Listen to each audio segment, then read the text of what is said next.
nosotros no aceptaremos la exclusión de nuestro pueblo de ese derecho. Mr. Gorbachev, tear down this wall.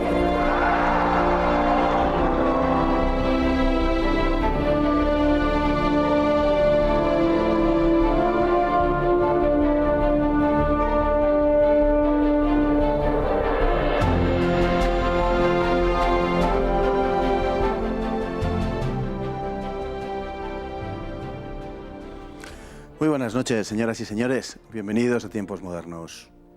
Si hablamos de escándalos políticos, es muy posible que lo primero que nos venga a la cabeza sea el Watergate, un episodio de espionaje político que conmocionó a los Estados Unidos entre 1972 y 1974. El asunto comenzó con el allanamiento de la sede del Partido Demócrata en junio de 1972 y terminó con la implicación del mismísimo presidente de los Estados Unidos en numerosas actividades ilegales.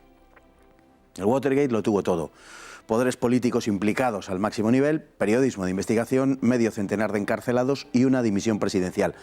Fue una conmoción sin precedentes en la presidencia del siglo XX norteamericano. Una conmoción que tuvo en vilo no solamente a los Estados Unidos, sino al mundo entero. Pasada la medianoche, el 17 de junio de 1972, y alertada por un guardia de seguridad, la policía se personó en la zona de oficinas del complejo Watergate, en Washington, D.C., cogiendo infraganti a 5 hombres que resultaron ser combatientes de la resistencia cubana contra Castro en el interior de la oficina del Partido Demócrata, mientras colocaban escuchas en los teléfonos y copiaban documentos. Aunque con inmediatez la Casa Blanca negó toda relación con aquellos hombres, en las libretas de los asaltantes se encontraron los contactos con los organizadores de la oficina del Comité para la Reelección del presidente, lo que apuntaba a quien había organizado la chapucera trama. Pero el asunto no se agotaba ahí. Tirando del hilo, el FBI encontró que esos hombres estaban relacionados con otras muchas actividades ilegales. A las pocas semanas, las investigaciones de la Policía Federal llegaron a la conclusión de los esenciales vínculos entre los asaltantes y el Comité para la Reelección del presidente. Para el mes de octubre estaba claro que el asunto Watergate era solo la punta del iceberg de toda una trama de espionaje y neutralización del Partido Demócrata que rebasaba con mucho el allanamiento con el que había comenzado toda la investigación. Aunque el presidente Nixon no sabía nada de todo aquello, como el propio fiscal del caso admitió, dio órdenes de ocultarlo todo después de haber sido informado. Y a partir de ahí, una vez echada a rodar la primera mentira, las demás llegaron de forma natural. La irrupción del Washington Post en el seguimiento del caso, un periódico inequívocamente alineado con los demócratas, fue determinante. Los periodistas Bob Woodward y Carl Bernstein se beneficiaron de las revelaciones de un agente del FBI, el célebre Garganta Profunda, quien les reveló detalles de la investigación del caso que terminarían derribando a Nixon. Cuando las cosas se complicaron, Nixon se quitó de en medio a 2 de sus más estrechos colaboradores, Haldeman y Ehrlichman, pero no sirvió de gran cosa por cuanto, unos meses más tarde, en marzo de 1974, 7 ayudantes de Nixon fueron acusados de conspirar para obstaculizar la investigación del caso. Haldeman y Ehrlichman estaban entre ellos y el jurado estimó que el presidente también estaba implicado, aunque el fiscal le disuadió de acusar a Nixon por cuanto un presidente no podía comparecer ante un tribunal hasta que perdiera su condición presidencial. La cuestión crucial era el grado de conocimiento que Nixon tenía del asunto. Las cintas de conversaciones del presidente que se hicieron públicas en principio no dejaron muy mal al presidente, pero pronto se comprobó que estaban manipuladas y revelaban cómo Nixon había impedido que el FBI desarrollara su investigación del escándalo, es decir, obstrucción a la justicia por parte del presidente de los Estados Unidos. En consecuencia, la acusación básica contra Nixon consistió en que el presidente había mentido a la nación. Eso le costó la presidencia y el dudoso honor de ser el único presidente norteamericano que ha tenido que dimitir por un macroescándalo que indudablemente lo fue. Don Fernando Alonso Barahona, vaya escándalo. Y bueno, muy buenas noches.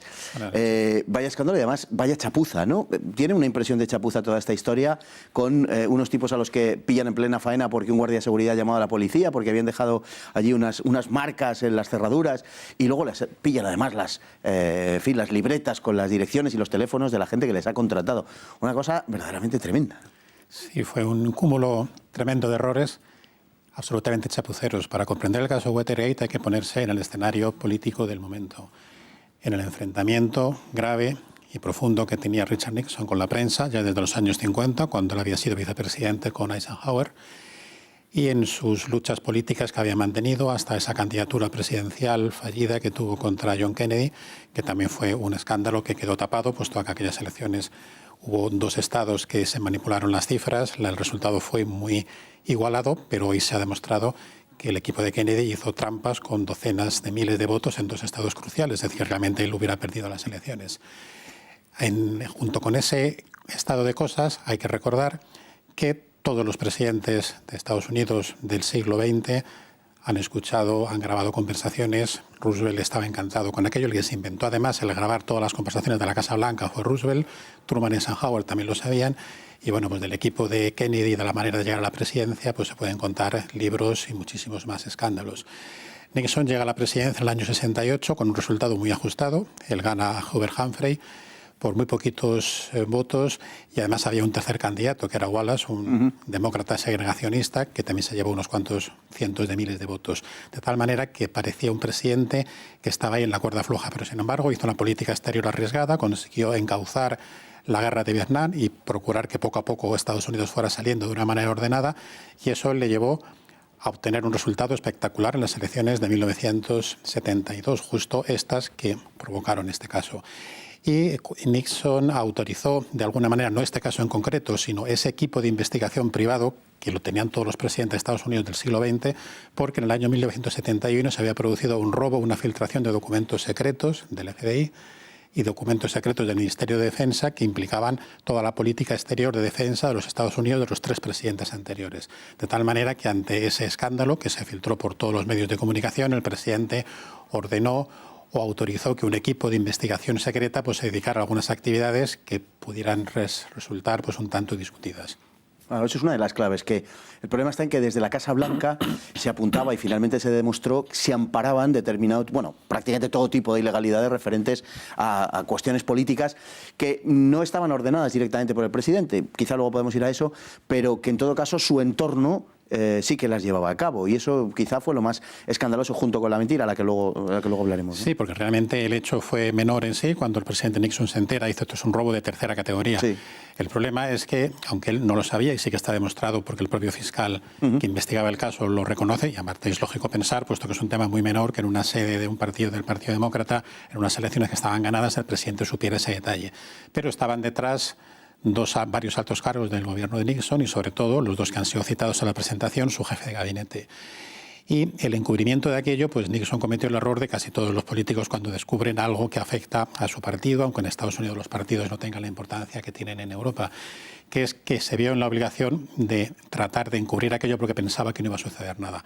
Probablemente no fue solo un error, es que el hecho de entrar en esa sede era un tema también pequeño. Lo que encubría es que había habido sobornos, multitud de financiaciones ilegales, que por otra parte eran habituales pues, en toda la política americana y probablemente en toda la política europea. Probablemente esto es como cuando hay unos controles de alcoholemia y le pillan a uno y dicen: aquí han pasado 200 de la misma fiesta y han salido los 200. El escándalo es que a Nixon no encontró a nadie que aquello lo tapara. Y Nixon se confió probablemente y dijo: yo no puedo dejar tirado a esta gente, porque si dejo tirado, primero saben demasiado y me van a contar un montón de cosas escandalosas, de financiaciones, de sobornos.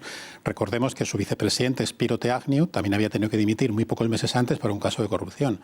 Claro, dice la historia, Lyndon Johnson hacía exactamente lo mismo unos años antes, y sin embargo Lyndon Johnson fue presidente de Estados Unidos, no le pasó nada. Spiro T. Agnew, que tenía un perfil políticamente incorrecto, bastante combativo, pues le pillaron, tuvo que dimitir. Por eso Gerald Ford fue elegido vicepresidente por el Congreso y él no había pasado por las urnas. Y ante este miedo él empezó a cometer estos errores, estas mentiras, pero ya lo que le cercena por completo sus posibilidades es cuando se descubren las cintas. Claro, la pregunta es: ¿por qué grababas todo esto? Se estaba grabando en Estados Unidos, los presidentes grababan un montón de cosas, porque así tenían pillada a la gente, Y de hecho Nixon lo que hizo nada más llegar a la presidencia es cortar el equipo de grabación que tenía Johnson, que era muy escandaloso. Pero él tuvo su vanidad y él pensaba y decía: estoy haciendo una política muy arriesgada en Vietnam y quiero que todo lo que yo haga para la historia, por si acaso hace falta defenderme, quede grabado.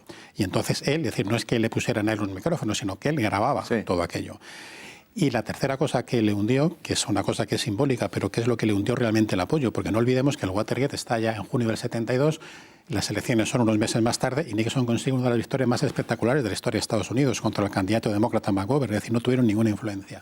Pero en aquellas grabaciones Nixon se expresa con grosería, dice un montón de tacos, muestra odio, resentimiento. Bueno, todas las personas pueden tener varias caras, a la persona se le juzga, sobre todo al político, por sus hechos, pero a la gente que le había votado, esa mayoría silenciosa a la cual él había recurrido, pues se quedó sorprendida de ese estilo un tanto extraño de Nixon, de ese desprecio con que trataba a las élites, y no solo a las élites, sino también al pueblo norteamericano. Eso probablemente hundió gran parte de sus apoyos políticos, porque si no, él estuvo dispuesto a combatir hasta el final, porque decía, si yo, bueno, es verdad que al final voy encubriendo cosas, pero yo no tengo nada que ver con esto.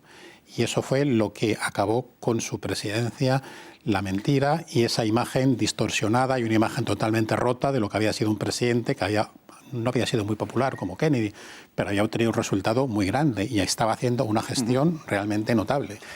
Bueno, y en espacio breve no nos queda demasiado, pero ¿qué papel tuvo la prensa? Porque siempre se ha resaltado el papel de la prensa en el escándalo Watergate. Yo no sé si se ha magnificado o no, y eso un poco por ahí va la pregunta. Bueno, tenemos los libros de Bernstein y Woodward, en fin, el papel del Washington Post, y bueno, creo que ha contribuido mucho la película también, o al menos en su momento, de Robert Redford, Dustin Hoffman y tal. ¿Y cuál es el verdadero papel de la prensa en todo esto? ¿Se ha magnificado o verdaderamente fue crucial? Sí, o sea, se ha magnificado, pero fue importante. Se ha magnificado porque ellos solamente no fueron. Es decir, ellos no fueron los que se cargaron la presidencia. Pero sí es cierto que el Washington Post arriesgó mucho por motivos personales, por motivos de su empresa, que estaba pendiente de una serie de concesiones de licencias que parece que le podía perjudicar el gobierno. Y luego fue el juez John Sirica y toda la maquinaria del Congreso y del Senado que estaba con mayoría demócrata. Lo que hizo la prensa fue ser el espolón, el punzón que pone todo eso en marcha. Y además contribuyó a que esas dos personas, esos dos periodistas, fueran como los héroes pequeños, el David que se enfrenta al Goliat grande. Entonces, aunque se magnificara un poco, porque después fue un tema político, y fue el Congreso, el Senado, el juez Sirica y el fiscal general el que fue acorralando y condenando a todos los colaboradores de Nixon, pero realmente el Washington Post sacó 30, 40 portadas, fue una campaña casi que todo el periódico estaba decidido a cargarse al presidente Nixon y al final lo consiguió. No solamente el periódico, quiere decir que era la corriente de opinión liberal, ¿no? Que diríamos en Occidente, en Europa, los progres, por entendernos, ¿no? Fueron a por el presidente desde tiempo atrás, era conocido como Tricky Dicky, ¿no? Como el Ricardito el tramposo, o sea, era una figura a abatir, la de Nixon, ¿no? Sí, efectivamente, y eso sí que resulta, con independencia de que sea deplorable las acciones que él hizo, un trato totalmente diferente a otros presidentes que habían encubierto muchísimas cosas, desde amantes hasta cintas peligrosas, contribuciones financieras dudosas, todo aquello había sido tapado por la prensa. Pero sin embargo, con Nixon se lanzó todo y fue una campaña brutal. Y claro, eso fue lo que le hizo cometer todos aquellos errores. Y luego no hay que olvidar que aunque siempre se ha presentado la historia de David y Goliat, pero esto tuvo consecuencias políticas y consecuencias dramáticas para la historia, porque después de la retirada de Vietnam, en el año 74-75, cae Camboya, entra Pol Pot y el Mer Rojo, que hace uno de los mayores genocidios de la historia, el comunista Pol Pot, y todo aquello fue por la debilidad de Estados Unidos, que estaba con la presidencia paralizada y hundida. Es decir, que aunque en Occidente pues se magnificaba toda aquella gloria de que unos periodistas derrotan a la gran presidencia imperial, pero después hubo miles y miles de personas que probablemente no hubieran muerto de haber existido una presidencia cierta. Esta es la otra cara de la moneda del escándalo Watergate. El escándalo Watergate, el escándalo de los escándalos, la madre de todos los escándalos políticos, podríamos decir. Muchísimas gracias, don Fernando Alonso Barahona. Muy buenas noches. Un placer haberle tenido aquí. Y a todos ustedes, muchísimas gracias por estar ahí, día tras día, noche tras noche. Muy buenas noches y hasta mañana, si Dios quiere.